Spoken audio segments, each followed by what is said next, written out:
ಇಂದೋರ್ನಲ್ಲಿ ಭಾರತ ಮತ್ತು ನ್ಯೂಜಿಲೆಂಡ್ ತಂಡಗಳ ನಡುವೆ ನಡೆದಂತಹ ಮೂರನೇ ಏಕದಿನ ಪಂದ್ಯದಲ್ಲಿ ಭಾರತ ನ್ಯೂಜಿಲೆಂಡ್ ಎದುರು ಒಂದು ರಣರೋಚಕ ಸೋಲನ್ನು ಕಂಡಿದೆ. ಮೂರನೇ ಏಕದಿನ ಪಂದ್ಯದಲ್ಲಿ ವಿರಾಟ್ ಕೊಹ್ಲಿ ಟೀಮ್ ಇಂಡಿಯಾದ ಪರವಾಗಿ ಒಂದು ಭರ್ಜರಿಯಾದಂತಹ ಬ್ಯಾಟಿಂಗ್ ಪ್ರದರ್ಶನವನ್ನು ತೋರಿದರು. ವಿರಾಟ್ ಕೊಹ್ಲಿ ಒಂದು ಭರ್ಜರಿಯಾದಂತಹ ಬ್ಯಾಟಿಂಗ್ ಪ್ರದರ್ಶನವನ್ನು ತೋರಿದರೂ ಕೂಡ ಟೀಮ್ ಇಂಡಿಯಾಕ್ಕೆ ವಿರಾಟ್ ಕೊಹ್ಲಿ ಗೆಲುವನ್ನು ತಂದುಕೊಡಲು ಸಾಧ್ಯವಾಗಲೇ ಇಲ್ಲ. ಇನ್ನು ಮೂರನೇ ಏಕದಿನ ಪಂದ್ಯದಲ್ಲಿ ಟೀಮ್ ಇಂಡಿಯಾ ಸೋಲನ್ನು ಕಂಡ ಬಳಿಕ ವಿರಾಟ್ ಕೊಹ್ಲಿ ಹೇಳಿದ್ದೇನೆ ಎಂಬುದರ ಡೀಟೇಲ್ಸ್ ಅನ್ನ ಈ ವಿಡಿಯೋದಲ್ಲಿ ನಾವು ನಿಮ್ಮ ಜೊತೆ ಶೇರ್ ಮಾಡಲಿದ್ದೇವೆ. ಈ ಸುದ್ದಿಯ ಡೀಟೇಲ್ಸ್ ಅನ್ನ ಕೊಡೋದಕ್ಕಿಂತ ಮುಂಚೆ ನೀವು ಟೀಮ್ ಇಂಡಿಯಾದ ಅಭಿಮಾನಿಗಳಾಗಿದ್ದಲ್ಲಿ ಈ ವಿಡಿಯೋಕ್ಕೊಂದು ಲೈಕ್ ಮಾಡಿ. ಹಾಗೆಯೇ ಟೀಮ್ ಇಂಡಿಯಾ ನ್ಯೂಜಿಲೆಂಡ್ ಎದುರು T20 ಸರಣಿಯನ್ನಾದರೂ ಗೆದ್ದುಕೊಳ್ಳುತ್ತದೆ ಅಂತ ನಿಮ್ಗೆ ಅನ್ಸುತ್ತದೆಯೋ ಅಥವಾ ಇಲ್ಲವೋ ಎಂಬ ನಿಮ್ಮ ಅನಿಸಿಕೆಯನ್ನ ತಪ್ಪದೇ ಕಮೆಂಟ್ ಬಾಕ್ಸ್ ಅಲ್ಲಿ ತಿಳಿಸಿ ಕೂಡ. ಇಂದೋರ್ನಲ್ಲಿ ಭಾರತ ಮತ್ತು ನ್ಯೂಜಿಲೆಂಡ್ ತಂಡಗಳ ನಡುವೆ ನಡೆದಂತ ನಿರ್ಣಾಯಕ ಮೂರನೇ ಏಕದಿನ ಪಂದ್ಯದಲ್ಲಿ ಟಾಸ್ ಅನ್ನ ಗೆದ್ದಂತ ಭಾರತ ಮೊದಲು ಫೀಲ್ಡಿಂಗ್ ಅನ್ನ ಆಯ್ಕೆ ಮಾಡಿಕೊಂಡಿತು. ಇನ್ನು ಟಾಸ್ ಸೋತು ಮೊದಲು ಬ್ಯಾಟಿಂಗ್ ಇಳಿದಂತ ನ್ಯೂಜಿಲೆಂಡ್ ತಂಡ ನಿರ್ದಿಷ್ಟ 50 ಓವರ್ಗಳಲ್ಲಿ 8 ವಿಕೆಟ್ಗಳನ್ನ ಕಳೆದುಕೊಂಡು 337 ರನ್ಗಳನ್ನ ಹೊಡೆಯಿತು. ಇನ್ನು ಗೆಲುವಿಗಾಗಿ 338 ರನ್ಗಳ ಗುರಿಯನ್ನು ಪಡೆದಂತಹ ಭಾರತ 296 ರನ್ಗಳಿಗೆ ಆಲ್ಔಟ್ ಆಗುವುದರ ಮೂಲಕ ನ್ಯೂಜಿಲೆಂಡ್ ಎದುರು ಮೂರನೇ ಏಕದಿನ ಪಂದ್ಯದಲ್ಲಿ ಭಾರತ 61 ರನ್ಗಳ ಅಂತರದ ಒಂದು ರೋಚಕ ಸೋಲನ್ನು ಕಂಡಿತು.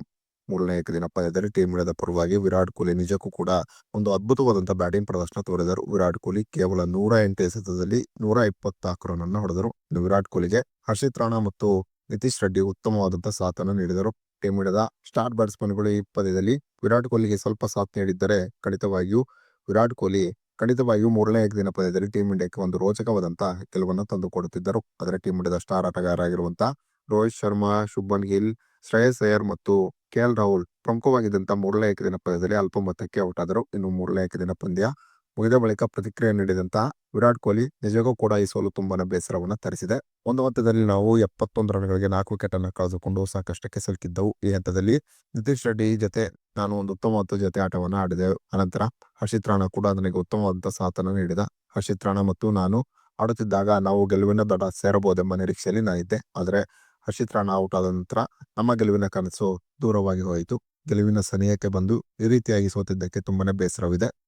ನಿರ್ಣಾಯಕ ಮೂರನೇ ಏಕದಿನ ಪಂದ್ಯದಲ್ಲಿ ನಮ್ಮ ತಂಡ ಸೋತಿದ್ದರೂ ಕೂಡ ನ್ಯೂಜಿಲೆಂಡ್ ಎದುರಿನ ಏಕದಿನ ಸರಣಿಯಲ್ಲಿ ನಮ್ಮ ತಂಡ ತೋರಿದಂತ ಪ್ರದರ್ಶನದ ಬಗ್ಗೆ ನನಗೆ ಖುಷಿ ಇದೆ. ಅದರಲ್ಲೂ ಯುವ ಆಟಗಾರರಾಗಿರುವಂತಹ ನಿತೀಶ್ ರೆಡ್ಡಿ ಮತ್ತು ಹರ್ಷಿತ್ ರಾಣಾ ಒಂದು ಉತ್ತಮವಾದ ಪ್ರದರ್ಶನ ತೋರುವುದರ ಮೂಲಕ ಭರವಸೆಯನ್ನು ಮೂಡಿಸಿದ್ದಾರೆ. ನ್ಯೂಜಿಲೆಂಡ್ ಎದುರು ನಡೆದಿರುವ T20 ಸರಣಿಯಲ್ಲಿ ನಮ್ಮ ತಂಡ ಒಂದು ಉತ್ತಮವಾದ ಪ್ರದರ್ಶನ ತೋರುವುದರ ಮೂಲಕ T20 ಸರಣಿಯನ್ನ ನಮ್ಮ ತಂಡ ಗೆದ್ದುಕೊಳ್ಳುತ್ತದೆ ಎಂಬ ಭರವಸೆಯಲ್ಲಿ ನಾನಿದ್ದೇನೆ ಎಂಬ ಮಾತನ್ನ ಭಾವೋದ್ವೇಗದಿಂದಲೇ ವಿರಾಟ್ ಕೊಹ್ಲಿ ಹೇಳಿದರು. ಇನ್ನು ವಿರಾಟ್ ಕೊಹ್ಲಿ ಮೂರನೇ ಏಕದಿನ ಪಂದ್ಯದಲ್ಲಿ ತೋರಿದಂತಹ ಒಂದು ಭರ್ಜರಿ ಬ್ಯಾಟಿಂಗ್ ಪ್ರದರ್ಶನದ ಬಗ್ಗೆ ನಿಮ್ಮ ಅನಿಸಿಕೆ ಅಭಿಪ್ರಾಯವನ್ನ ತಪ್ಪದೇ ಕಮೆಂಟ್ ಬಾಕ್ಸ್ ಅಲ್ಲಿ ತಿಳಿಸಿ.